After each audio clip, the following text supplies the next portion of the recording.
মঙ্গলবার দিল্লি বিধানসভায় প্রথম বাজেট পেশ করলেন মুখ্যমন্ত্রী রেখা গুপ্তা।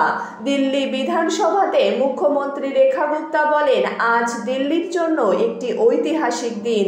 রেখা গুপ্তা 2025-26 অর্থবর্ষের জন্য দিল্লি সরকারের 1 লক্ষ কোটি টাকার বাজেট উত্থাপন করেছেন বলে সূত্রের খবর, যা আগের অর্থবর্ষের বাজেটের তুলনায় 31.5% বেশি। রেখা গুপ্তা আরও ঘোষণা করেছেন যে দিল্লির মানুষ এখন 10 লক্ষ টাকার স্বাস্থ্য বীমা পাবেন। তিনি মহিলা সমৃদ্ধি যোজনা নিয়েও কথা বলেছেন এই দিন। তিনি জানান, এই প্রকল্পের জন্য বাজেটে 5100 কোটি টাকা বরাদ্দ করেছে তার সরকার।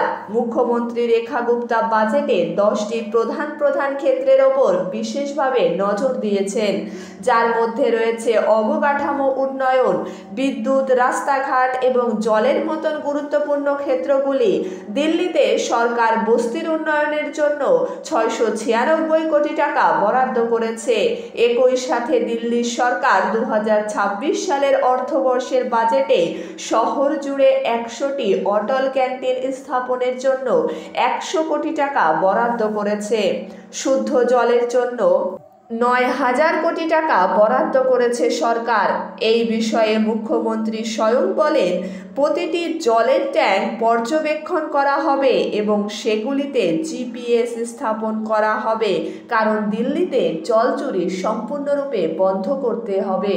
তার সরকার যমুনা নদী পরিষ্কার করার জন্য প্রতিশ্রুতিবদ্ধ।